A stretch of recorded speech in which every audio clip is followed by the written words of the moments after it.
Sa po përfundoi takimi shumëpritshëm dhe Simone Inzaghi largohet nga skuadra e Interit. Pas një bisede të gjatë me drejtuesin, trajneri italian ka vendosur të mos rinovojë kontratën dhe të japi fund aventurës së tij me Zicaltri. Simone Inzaghi largohet kështu mbas gati 4 viteve me Interin të mbushura me emocione, me fitore, por gjithashtu dhe shkënjime. Udhëtimi i tij merr fund ditën e sotme me klubin Zicaltër, një sezon pa trofe dhe mungesa e mbështetjes së duhur nga klubi nga skuadra në momentet më të rëndësishme kanë lënë gjurmë.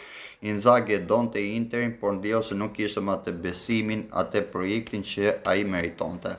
Ai kërkoi përforcime, kërkoi një skuadër për të ëndërruar sërish Champions League-ën, por përgjigjja ishte negative. Oferta nga Al Hilali, që mund të jetë shumë pikë pyetje, ishte vetëm pika e fundit në diskutim, jo arsye kryesore për të lanë Inter. Ishte ndjenja se kishte dhënë gjithçka në këto gati 4 vite, por nuk mori atë që ai kërkonte, nuk mori atë mbështetjen 100% nga ana e skuadrës. Tani Inzaghi është gati të nisë një kapitull të ri, ndoshta larg Italisë, me mall për atë që lanë. Besoj që përveç Lazio, skuadra e dytë e Inzaghit mund të jetë edhe Interi. Tifozët e vërtet do ta kujtojnë për finalet, për emocionet, për atë grintë që e dha ekipit. Nuk ishte një lamtumire e lumtur, por ndoshta ishte një lamtumire e domosdoshme.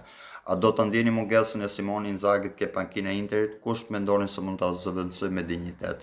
Na shkruani komentet tuaja në poshtë, bëni sa më shumë follow dhe shpresojmë që të kemi një trajner që vërtet ta dashuroj Interin, sepse për mendimin tim si tifoz i Milanit, Interi është një nga skuadrat më kompakte në Serie A.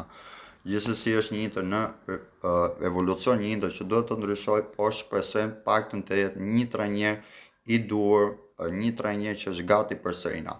Komentoni mendimin tuaj, bëni follow dhe shpërndani sa më shumë video.